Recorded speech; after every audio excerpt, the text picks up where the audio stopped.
할렐루야. 서로 한번 인사 나누실까요? 한 주간도 애쓰셨습니다. 수고하셨습니다. 사랑하고 축복합니다. 고맙습니다. 광야와 같은 인생길을 지나오시면서 무거운 짐이 있다면 오늘 하나님 앞에서 다 내려지는 축복이 있기를 바랍니다. 하나님이 주신 평강과 기쁨이 여러분을 사로잡게 되기를 주님의 이름으로 축원드립니다. 이야기를 하나 들려드리면서 말씀을 드리겠습니다. 그림 한 장 보여드릴까요? 해가 이미 다 서산으로 넘어가는 그런 시간입니다.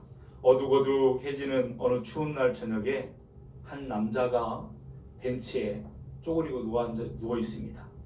이 남자는 갈 곳이 없었습니다. 세상은 넓고 집들은 많이 있었지만 그 한 몸 받아줄 수 있는 곳이 아무 데도 없었습니다. 집집마다 그 등불은 밝혀지고 이제 가족들이 도란도란 앉아서 이야기를 나누면서 식탁에 둘러앉아 맛있는 음식을 나누는 그런 시간이었지만 이 사람은 먹지를 못해서 뱃속이 텅 비어 있습니다. 아니, 육체뿐만 아니라 그 영혼도 텅 비어 있습니다. 그때 세상은 이 사람이 벤치에 누워 있든지 말든지, 이 사람이 굶든지 말든지, 이 사람이 죽든지 말든지 아무런 관심이 없습니다. 그렇게 이 사람은 세상으로부터 완벽하게 잊혀진 존재로 있으나 마나한 존재가 되어 있었습니다. 그런데 그 비참한 저녁, 그 마을의 한 집에서 그를 받아주었습니다. 다음 그림 보실까요? 그 집에서는 그 사람을 위해서 등불을 환하게 밝혀주었습니다. 그 집 주인은 그 사람을 위해서 요리를 준비했습니다. 그리고 그를 그 따뜻한 식탁에 초청합니다. 그날 저녁에 그 가정의 식탁에서는 그가 앉아 눈물 반 음식 반 그렇게 감격적인 식사를 하게 되었습니다. 그리고 잘 곳이 없으면 자고 가라는 친절한 말까지 듣게 되지요. 다음 그림이요. 그는 그 집주인이 내어준 침상에 몸을 눕힙니다. 그 침대는 마치 어머니의 품처럼 따뜻하게 그를 안아주는 것 같습니다. 그동안 쌓였던 피곤함이 눈 녹듯이 내려가면서 그날 밤 그는 행복한 꿈을 꾸게 되지요. 그를 받아주었던 그 집, 그 주인 때문에 이 불쌍한 사람에게 그 밤은 평생 잊을 수 없는 감사와 감격의 밤이 되었습니다. 그 사람이 누굴까요? 이 사람의 그 이야기는 우리가 짐작을 하고 있겠지만 레미제라블, 거기에 등장하고 있는 장발장의 이야기입니다. 그 사람은 그림 쳐도 됩니다. 그 사람은 조카들을 위해서 빵을 몇 개 훔치다가 그 죄로 잡혀가지고 감옥에 가게 됐죠. 세상이 너무 불공평하다고. 그림은 그대로 띄워주셔도 되겠습니다. 세상이 너무나 불공평하다고, 너무 억울하다고. 그래서 감옥에서 탈옥하려고 몇 번 시도를 하다가 실패를 하게 됩니다. 그것 때문에 형량은 더 늘어나서 결국에는 19년 동안 그 감옥에서 그 긴 시간 동안 복역하다가 가석방되어 나오게 된 것입니다. 감옥에서의 지냈던 그 19년은 끝날 것 같지 않았습니다. 너무나 길고 길어서 너무나 고통스럽고 외롭고 힘든 시간이었습니다. 그래서 그 시간 동안에 그의 젊음도 다 잃어갔고 그의 사랑도 잃었고 그 꿈도 잃었습니다. 그의 몸은 감옥 밖에 나왔지만 그의 영혼은 여전히 감옥 안에 갇힌 것 같았습니다. 아무도 그를 받아주는 곳이 없습니다. 아무도 그를 환대해 주는 곳이 없습니다. 이 사람의 두 어깨에는 평생 짊어지고 가는, 평생 지고 갈 수밖에 없는 전과자라고 하는 그런 무거운 짐이 지워져 있습니다. 결국 아무데도 갈 곳이 없고 받아주는 곳이 없기 때문에 그런 길거리에 있는 벤치에 쪼그리고 누울 수밖에 없었다 하는 것이죠. 지워도 되겠습니다. 그런데 그 마을에 미레일이라고 하는 신부가 있었습니다. 그 미레일이라고 하는 신부는 유일하게 그 마을에서 그를 받아주는 사람이었습니다. 그를 위해서 등불을 밝혀주었죠. 그를 위해서 음식을 차려놓습니다. 그를 위해서 식탁에 그를 초대합니다. 따뜻한 사랑이 있음을 그에게 보여주는 것입니다. 우리는 뭐 제가 이렇게 말하지 않아도 그 이야기를 잘 알고 계십니다. 장발장의 이야기. 근데 이 소설 속에 등장하는 이 주인공 장발장의 이 슬픈 이야기가 낯설지 않게 느껴지는 이유가 뭘까요? 우리의 마음에 큰 감동으로 주어지는 이유가 뭘까? 사실 우리가 이 이야기가 절실하게 느껴지는 것은 깨닫고 보면, 알고 보면 우리 자신이 이 소설 속에 등장하는 장발장과 전혀 다르지 않는 모습이었다는 사실을 우리도 깨닫게 되기 때문에 그렇습니다. 그런 의미에서 이 장발장이라고 하는 사람은 이 땅에 존재하는 모든 인생들을 대표하는 상징적인 인물이라고 할 것입니다. 그가 죄를 지은 것처럼 우리도 죄인이었습니다. 장발장은 그것 때문에 긴 세월을 감옥에서 고통받는 세월, 많은 거 다 잃어버리는 그런 세월을 지냈다고 한다면 우리들은 그 죄로 인해서 삶의 감옥에 갇혀서 사탄의 손아귀에 붙잡혀서 그 죄의 종노릇하며 고통하며 아파했던 시간을 보냈었습니다. 그리고 그에게 전과자라고 하는 무거운 짐이 평생 지워져 있는 것처럼 우리도 부끄러운 그 과거 때문에 무거운 죄가에 짓눌려 우리는 살 수밖에 없었습니다. 그가 받았던 곳이, 그를 받아주는 곳이 없어서 그는 떠돌다가 겨우 찾은 곳이 낡은 벤치 위였습니다. 거기에 쪼그리고 외롭게 누워있는 그의 모습이 보면서 우리는 인생이라고 하는 광야에서 그렇게 방황하다가 먹어도 채워지지 않는 영혼의 줄임배를 움켜잡고 그 추운 그 벤치에 누워있는 불쌍한 신세였음을 우리는 깨닫게 되는 것이지요. 근데 여러분, 그런 우리를 위해서 문을 활짝 열어주고 받아주는 분이 계셨습니다. 그분이 누구냐면 우리 구주 예수님이십니다. 예수님은 우리를 위해서 대낮같이 밝은 등불을 밝혀주셨습니다. 어두운 내 심령에 등불을 밝혀주시죠. 대문을 활짝 여시고 내 손을 잡아 이끌어서 당신의 집으로 우리를 불러들이십니다. 그리고 따뜻한 생수를 내어주시면서 얼었던 몸을 녹이도록 우리에게 내어주셨습니다. 어디서도 느껴보지 못했던 그 사랑의 시선으로 우리를 바라보시면서 이미 소망이 없이 죽었던 우리의 영혼을, 우리의 마음을 다시 살려내십니다. 그리고 주님은 우리를 위해서 식탁을 차리셨는데 그 식탁은 어디에서 받아보지 못했던 정말로 대단한 최고의 식탁이었습니다. 왜냐하면 그 식재료는 다른 것이 아니라 주님 자신이었기 때문입니다. 우리를 위해서 십자가에서 찢으신 그 몸이었고 우리를 위해서 흘려주신 그 피가 식탁에 올려졌습니다. 그것을 통해서 사랑과 구원의 식탁을 우리 앞에 차려놓으시고 우리로 마음껏 먹고 배불리게 먹여주시는 주님이시죠. 그 식탁이 최고인 이유는 세상의 빵은 아무리 먹어도 돌아서면 다시 배고픔을 느끼게 되지만 주님은 우리에게 차려주신 그 식탁의 빵은, 그 주님의 몸은 우리를 영원토록 배부르게 하는 양식이 되기 때문에 그렇습니다. 세상의 음료는 우리가 마시고 돌아서면 다시 그 목마름 갈증을 느끼게 되지만 주님의 식탁에서 우리가 받아 마시는 그 생명의 음료는 우리의 속에서 영원히 솟아나는 샘물이 되기 때문에 우리가 주님께 받은 그 식탁은 정말로 최고의 식탁이었습니다. 주님께서는 그렇게 식탁을 준비하시고 우리에게 먹여주실 뿐만 아니라 우리를 평안히 쉬게 하십니다. 당신의 품에 꼭 안아주시면서 지쳤던 우리의 몸을 쉬게 하시죠. 그리고 침상을 내어주시는데 그분의 품이 마치 침대와 같이, 마치 어머니의 품처럼 그렇게 느껴집니다. 그래서 주님의 그 따뜻한 사랑을 받고 깨닫고 아는 사람들은 너무나 그것이 고마워서 눈물을 흘리죠. 너무나 감격해서, 너무나 감사해서 울 수밖에 없습니다. 그러면서 그 밤을 지내는 장발장처럼 주님의 품에 안겨서 살아가게 되는 것이죠. 그분의 품에서 떨어지고 싶지 않은 것입니다. 영원토록 그분의 품에 안겨 살고 싶은 마음과 소원이 생기는 것입니다. 그 주님이 우리에게 말씀하셨습니다. 수고하고 무거운 짐진 자들아 다 내게로 오라. 내가 너희를 쉬게 하리라. 이 물을 마시는 자마다 다시 목마르려니와 내가 주는 물을 마시는 자는 영원히 목마르지 아니하리니 내가 주는 물은 그 속에서 영생하도록 솟아나는 샘물이 되리라. 여러분, 깨닫고 보면 우리는 장발장이었습니다. 그런데 예수님이 우리를 아무 조건 없이 있는 모습 그대로 우리를 받아주셨습니다. 환영해 주셨습니다. 그리고 그 밤에 우리를 다 품어주시는 것입니다.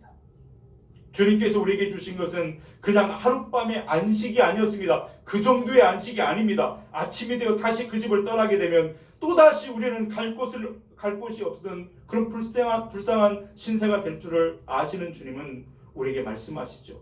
사랑하는 자여, 어디를 가려느냐? 내가 너에게 주는 이 안식은 하룻밤의 안식이 아니라 너는 내 곁에서 영원히 살기를 원하며 내 사랑을 받고 내 나라에서 내 집에서 내 가족이 되어 너와 함께 나는 영원히 살기를 원하노라. 주님이 우리에게 그렇게 초청하시고 말씀해 주십니다. 그래서 우리는 그 집에 눌러 앉아서 살게 된 것입니다. 그리고 주님 품에 오늘 그 은혜를 누리며 이렇게 살고 있는 것이지요. 우리 주님은 하룻밤 잠시 머물고 떠나는 그 나그네를 쳐다보는 시선으로 우리를 바라본 것이 아닙니다. 우리를 가족으로 맞아주시고 영원히 같이 살 당신의 사람으로 받아주셔서 우리를 사랑하시고 품에 안아주시는 분이십니다. 그래서 여러분, 이제 우리는 더 이상 갈 곳이 없어 방황하는 그런 인생이 아닙니다. 이제는 주님의 품에서 안겨서 영원토록 그분과 함께 살아가는 삶이 된 것입니다. 매일 주님과 함께 마주 앉아 매일 주님과 함께 대화하고 매일 주님이 주신 기쁨을 누리며 주님이 주시는 사랑을 한 몸에 받으면서 주님과 더불어 살아가는 은혜를 입고 오늘 우리는 살고 있는 줄로 믿습니다. 그래서 이제 우리는 더 이상 대문 앞에서 서성거리는 인생이 아닙니다. 들어가도 될까 말까 고민하지 않아도 됩니다. 당연히 내 집처럼 주님의 집에 들어가게 되었습니다. 오늘 거룩한 주님의 날, 우리는 또 하나님의 초청 앞에서 우리는 이 자리에 앉아 있잖아요. 우리는 이곳에 들어오기 위해서 교회 밖에서 서성거리지 않았습니다. 여러분, 혹시 교회 오늘 금광교회 이 자리에 나오셔서 여기 앉아 계시는데 망설이신 분이 계십니까? 운전을 하고 왔든지 걸어서 왔든지 먼 길을 왔든지 가까운 길을 왔든지 여러분의 출신과 배경이 어떠하든지 아무런 상관이 없이 우리는 교회 마당을 지나서 마치 내 집 안방에 들어가듯이 오늘 이 자리에 들어와 앉으신 것 아니겠어요? 그 자리에 앉으실 때 누구에게 물어보고 앉으셨습니까? 여기 앉아도 되겠습니까? 마치 내 자리가 원래부터 거기였던 것처럼 그렇게 우리는 자연스럽게 앉아있지 않습니까? 어떻게 여러분이 그런 분이 되셨습니까? 우리는 이제 더 이상 예수님의 손님이 아닙니다. 예수님이 받아주신 가족입니다. 주님이 허락하셔서 주님과 함께 살게 된 주님의 가족이 되었습니다. 그러므로 이제 우리는 더 이상 외롭게 벤치에 누워있는 불쌍한 인생이 아닙니다. 왜 나는 이렇게 외롭고 힘든가? 여러분, 고민하지 않으셔도 됩니다. 이제는 더 이상 굶지 않습니다. 언제든지 믿음이라고 하는 수저를 들고 딱 주님 앞에 가면 은혜의 식탁을 차려놓고 우리를 배부르게 하시는 분이 우리 주님이십니다. 주님 품 안에서 누구나 기쁨을 얻습니다. 주님 품 안에 있으면 누구나 감사가 절로 터져나오게 됩니다. 주님 품 안에 있으면 누구라도 위로를 받습니다. 누구라도 새로워질 수 있습니다. 누구라도 세상이 주지 못하는 그 평안을 누리게 됩니다. 자유하게 됩니다. 주님 안에서는 더 이상 고아와 과부 같은 존재는 없습니다. 차별이 없습니다. 더 이상 방황하지 않아도 되는 것입니다. 주님은 언제나 누구에게나 그렇게 모든 것을 열어놓고 당신의 품을 내어주시는 그런 분이시죠. 주님이 차려주신 그 식탁은 생명과 구원과 사랑의 식탁인데 우리 모두가 거기서 초대받고 앉아있는 것입니다. 그냥 믿음으로 받으시면 여러분이 누리는 복이 될 줄로 믿습니다. 이것이 얼마나 큰 은혜인가.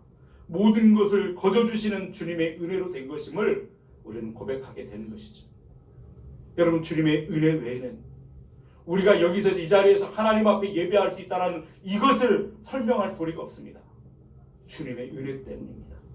주님의 은혜이죠. 그래서 우리 주님이 주시는 평안은 세상의 평안과는 비교할 수 없는 그런 평안입니다.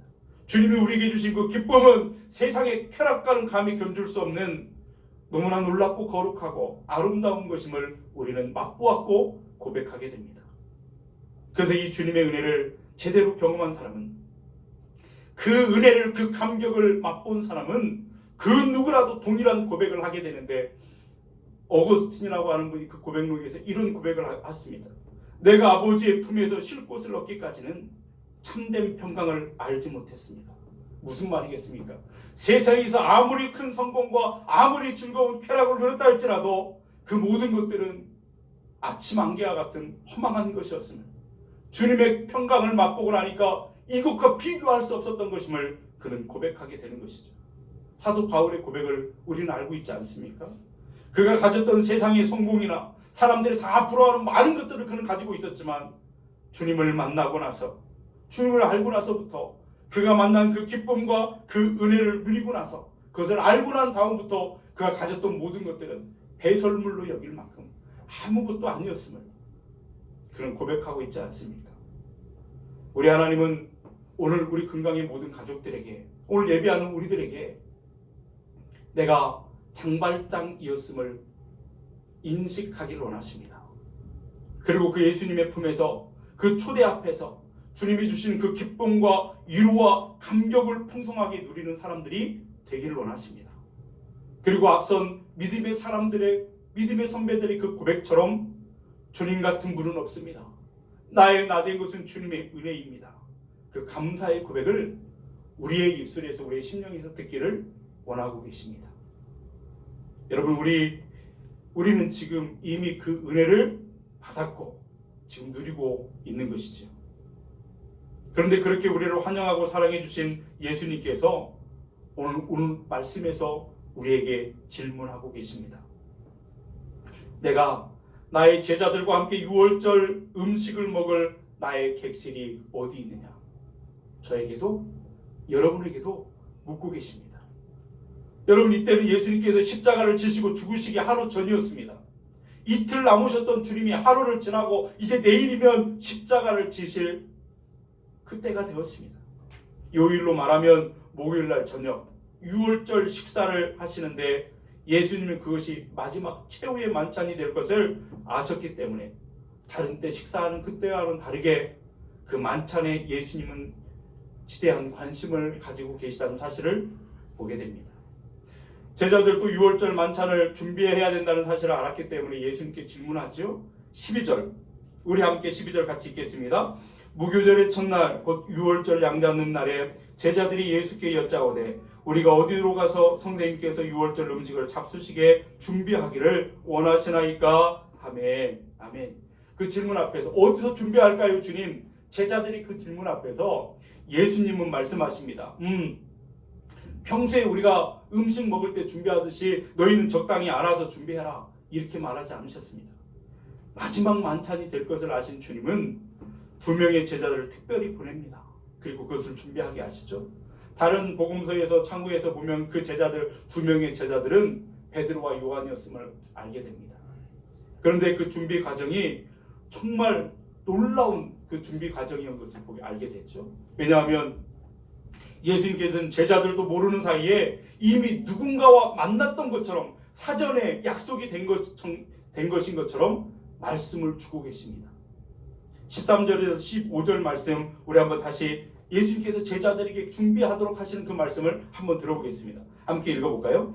예수께서 제자 중에 둘을 보내시며 이르시되 성내로 들어가라. 그리하면 물 한 동이를 가지고 가는 사람을 만나리니 그를 따라가서 어디든지 그가 들어가는 그 집 주인에게 이르되 선생님의 말씀이 내가 내 제자들과 함께 유월절 음식을 먹을 나의 객실이 어디 있느냐 하시더라 하라. 그리하면 자리를 펴고 준비한 큰 다락방을 보이리니 거기서 우리를 위하여 준비하라 하시니. 아멘. 여러분, 어떤 것을 느끼십니까? 예수님이 제자들에게 이렇게 준비하라 하시면서 말씀을 주시는데, 그 말씀을 보니까 어떻게 잘 짜여진 대본 같지 않습니까? 드라마나 영화에서 막 대본이 미리 나와가지고 그대로 움직이잖아요. 그런데 그런 대본과 같지 않습니까? 제자들이 성내에 들어가면 마치 기다렸다는 듯이 딱 한 사람이 등장해요. 물동을 이고 가는 어떤 사람이 등장합니다. 그리고 이 사람과 제자들이 만나게 되고 제자들은 그를 따라가게 되고 어떤 집에 들어가는데 그 집주인에게 주님이 말씀하신 대로 내 제자들과 함께 먹을 객실이 어디 있느냐고 물어보면 그가 이미 준비한 객실을 보여줄 것이다. 거기서 준비하라. 제자들은 적잖이 놀랐을 것입니다. 왜냐하면 예수님과 가장 가까이서 계속해서 따라다녔던 사람들이 자기 자신들이잖아요. 예수님을 가장 잘 아는 사람도 자기라고 생각했습니다. 그런데 도대체 예수님이 누구를 통해서 언제 어떻게 연락을 하시고 약속까지 하셔서 우리도 모르는 사이에 이걸 다 준비하셨는가? 그들은 놀랐을 것입니다. 그리고 이미 다락방을 다 준비해 놓고 가까이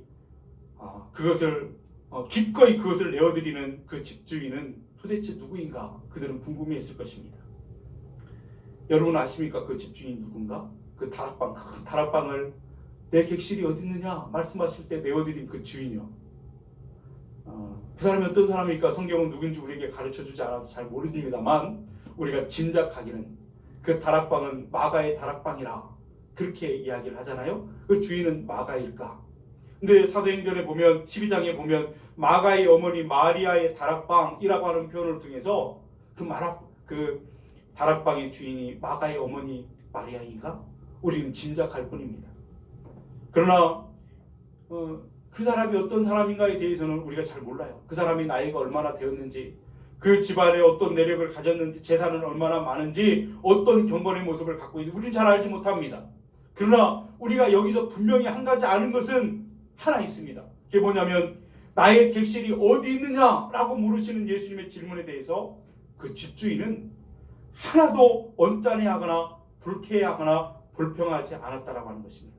오히려 그분의 울음 앞에서 기뻐하는 마음으로 이미 준비된 다락방을 주님 앞에 내어드리는 그런 마음을 가졌던 사람이었던 것을 보게 되지요. 여러분 생각해 보십시오. 예수님이 제자들을 보내주셨던 그 말씀이 집주인의 입장에서 본다면 황망한 말씀 아니겠습니까? 마치 내 집인데 마치 자기 것처럼 내가 쓸 그 객실이 어디 있느냐고 마치 내 것처럼 내가 이미 돈 주고 산 것처럼 그렇게 말씀하시고 하는 그것을 보면서 언짢아할 수도 있지 않겠습니까? 부쾌할 수도 있지 않겠습니까? 그러나 이 사람은 조금 더 그렇게 하지 않고 이미 준비된 그 다락방을 예수님 그 주인께 내어드리는 그런 모습을 보여주고 있습니다. 어떻게 그럴 수 있을까요? 가만히 묵상해 보면 그것은 한 가지 이유 때문입니다. 틀림없습니다. 그게 뭐냐면 자신이 다락방을 예수님께 내어드리기 전에 예수님은 당신의 모든 것을 자기에게 내어주신 분이라는 사실을 그는 경험한 것입니다. 그분의 사랑을 경험했고 그분의 은혜를 경험했고 깨달았습니다. 그분 앞에 감사가 있는 거예요. 그분 앞에 감격하는 거예요. 그분의 은혜로 살고 있음을 그는 알고 있는 거예요. 틀림없이 그 사람도 장발장 같았을 것입니다. 장발장 같은 인생이었을 것입니다. 가진 것이 있는 것처럼 보일지라도 그 사람은 공허한 가난한 사람이었습니다. 먹을 것이 많이 있어 보이지만 그 영혼을 채우지 못하는 배고픔에 몸부림치는 사람이었을 것입니다. 외로웠고 때로는 눈물을 흘리며 자신이 장발장 같은 존재라고 하는 사실을 깨닫고 슬퍼했을 것입니다. 그런데 언제 어떤 관계 속에서 주님을 만났는지 우리는 알 수 없지만 주님은 그를 위해서도 문을 열어주셨습니다. 그를 위해서 등불을 밝혀주셨고 그를 배부르게 하시기 위해서 식탁을 준비하시고 그를 초청하셨습니다. 그리고 당신의 품에 그를 안아주셨고 그는 그 은혜를 누렸고 그 안식을 누리며 소망 중에 살게 되었으니 주님이 나의 객실이 어디 있느냐 물으실 때에 자기에게 있는 객실을 내어드리는 것은 언짢은 일이 아니었어요. 감사로 내어드릴 수 있었어요. 기쁨으로 내어드릴 수 있었어요. 당연히 내어드릴 수 있는 그런 고백이었다 하는 것입니다. 더군다나 예수님은 오늘 말씀해 보니까 객실이라고 하는 표현을 쓰셨어요. 내가 나의 객실이 어디 있느냐. 여러분 이 객실이라고 하는 단어가 카탈리마라고 하는 헬라어 단어인데 오랫동안 머무른 거기서 사는 그런 집이 아닙니다. 이 카탈리마라고 하는 이 단어는 여관, 잠시 머물다가 떠나는 여관을 말하는 거예요. 다시 말해 그도 그럴 것이 예수님은 그곳에서 오랫동안 뒤에 시청 직원님한테 잠깐만 오랫동안 머물 생각이 없으십니다. 그곳에 잠깐 하루 동안 잠깐 몇 시간 머물다가 곧 그곳을 다락방을 떠나서 겟세마네로 옮겨가실 거예요. 겟세마네에서 또 그곳을 떠나서 십자가로 가실 것입니다. 그리고 그 십자가에서 우리를 위해서 생명을 내어 주실 것입니다.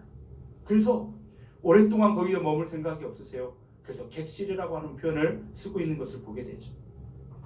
근데 이 말씀을 묵상하다가 떠오르는 그 장면이 있어요. 마음이 짠한데 그게 뭐냐면 주님이 객실을 요구하실 때 33년 전에도 예수님께는 객실이 필요하셨습니다. 예수님께서 베들레헴에 탄생하시던 그날 밤에 누가복음 2장에 보면 여관이 있을 곳이 없었다 그랬습니다. 여관이라고 하는 곳은 잠깐 있다가 머물다가 가는 곳이잖아요. 여관이라고 하는 그 단어가 나의 객실이라고 할 때 그 객실 그 단어와 똑같은 단어입니다. 여관과 객실이라는 단어가 똑같은 단어예요. 그때는 그 33년 전에 예수님이 태어나신 날 그날 밤에 겨울에 객실이 없었어요. 사람마다 가득가득 차서 들어갈 곳이 없었습니다. 그 객실을 내어줄 사람이 없었어요. 어쩔 수 없이 그분은 그래서 마구간에 말 구유에 그 어린 그 아이로 오신 예수님은 거기에 누울 수밖에 없었습니다. 그런데 33년 전 예수님이 이 땅에 탄생하시던 밤에 아무도 내어주지 않았던 그 객실은 주님이 십자가를 지시던 날 한 사람에 의해서 그 집주인에 의해서 객실이 내어드리고 있습니다. 주님은 제자들과 함께 식탁을 둘러앉아 그곳에서 최후의 만찬을 이렇게 나눌 수가 있게 된 것이죠. 여러분, 그 주님께서 오늘 우리에게 물으십니다. 동일하게 물으시죠. 대림절을 우리가 맞이하고 있는데 우리에게 물으십니다. 내 객실이 어디 있느냐? 저에게도 여러분에게도 묻고 계십니다. 그러므로 이미 주님께서 먼저 당신의 품을 열어서 그 따뜻한 품에 우리를 안아주시고 그 은혜와 사랑을 우리에게 베푸시고 영원히 머물 수 있는 안식처를 우리에게 주셨다는 사실을 깨닫고 아는 사람이라고 한다면 하룻밤 쓰시겠다고 주님이 우리에게 내 객실이 어디 있느냐라고 물으실 때에 나의 가장 소중한 객실을 주님 앞에 내어드리는 것은 당연하고 기쁨으로 해야 되는 그런 일이라 하는 것입니다. 여러분, 이것이 갈 곳 없는 어떤 사람에게 내어주는 그런 동정과 같은 것이 아닙니다. 이미 우리는 갚을 수 없는 큰 사랑을 받은 사람입니다. 그리고 그 사랑 앞에 반응하는 것이야말로 너무나 당연한 것 아니겠습니까? 하나님의 사랑 앞에 사랑으로 반응하는 것, 사랑의 교제가 일어나는 것이죠. 그 사랑의 교제는 하면 할수록 깊어져요. 여러분 사랑을 해보셔서 아시죠? 하면 짝사랑이 아닌 이상 쌍방의 사랑이라면 사랑은 깊어져요. 한 번 만나면 두 번 만나고 싶고, 그래서 헤어지기 싫어서 결혼하는 것 아니겠어요? 그렇지요? 네. 사랑은 깊어지게 돼 있어요. 그 교제가 깊어지는 것처럼, 그래서 여러분 이 집주인은 그 다락방을 주님을 사랑하는 마음으로 내어드렸기 때문에 그날 하룻밤만 내어드린 것이 아니었던 것을 보게 됩니다. 주님의 사랑에 대한 그의 감사가 얼마나 컸던지 그는 그 다락방을 완전히 주님 앞에 내어드렸어요. 그리고 주님께서는 승천하신 후에 그 다락방은 어떤 모습으로 변해되냐면 예루살렘의 교회의 중심이 되고 있는 것을 보게 됩니다. 사람들이 그곳에 모였습니다. 사람들이 예배하는 곳으로, 사람들이 모여서 기도하는 곳으로, 성도들의 교제가 일어나는 곳으로, 말씀을 가르치고 배우는 곳으로 그 다락방이 변화되고 있죠. 그래서 그 다락방을 그 사람이 내어드림으로 그 다락방은 세상에 가장 유명한 다락방이 되었어요. 그 집주인도 덩달아 유명한 사람이 되고 많아요. 여러분, 그래서 이 다락방에서는 그곳에서 생명의 만찬이, 구원의 만찬, 그 성만찬이 제정되고 있는 그 놀라운 일을 우리가 보게 돼요. 내어드림으로 주님이 쓰시니 놀라운 역사가 나타나더라. 그리고 성도들이 부르짖어 기도할 때 하늘 문이 열리고 성령에 강력하게 임하는 성령 강림절의 그 현장이 바로 그 다락방이었던 것을 우리가 보게 됩니다. 제자들이 복음을 전하다가 잡혀갖고 감옥에 투옥됐다가 나왔을 때 성도들과 함께 모여서 기도하니까 하나님이 응답하셔서 집터가 흔들리고 그렇게 진동했다, 그런 표현이 사도행전에 기록되어 있는데 그 현장이 바로 이 다락방이었습니다.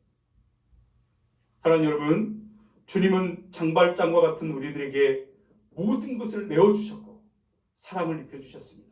그리고 우리는 그 은혜를 누리며 오늘 살고 있고 이 자리에 있습니다. 이제 우리 차례입니다. 우리가 우리의 다락방을 주님 앞에 내어드릴 차례입니다. 나의 객실이 어디 있느냐? 주님의 질문 앞에서 여러분이 가지고 있는 가장 소중한 그것, 그 다락방을 주님이 스스로 내어드리는 그런 인생 되시기를 주님의 이름으로 축원드립니다. 여러분, 우리 기독교의 역사는 하나님의 은혜에 감격하고 감사해서 자기의 다락방을 내어드린 사람들의 헌신과 사랑과 섬김을 통해서 이어져 왔다는 사실을 우리는 알고 있습니다. 그러므로 이제 우리 차례입니다. 주님이 쓰시겠다 하면 우리의 다락방, 우리의 인생, 우리의 재능, 우리의 모든 것을 주님 앞에 내어드릴 수 있는 믿음의 사람들이 되셔서 하나님이 기뻐 쓰시는 그 사랑의 교제가 더 깊어지는 그런 은혜가 있기를 주님의 이름으로 축원드립니다.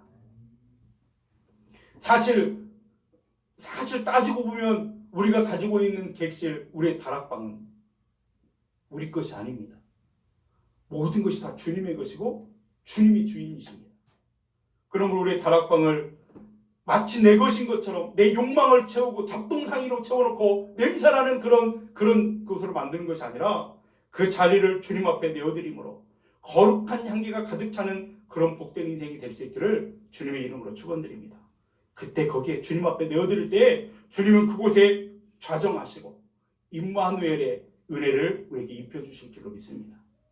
거기에 성만찬이 제정되듯이 그곳에 제자들과 그 마지막 식사, 그 구원의 식사, 그것이 이루어진 것처럼 사랑과 구원의 식탁이 펼쳐질 때에 그리스도의 향기가 진동하는 아름다운 다락방, 그런 인생이 될 줄로 믿습니다.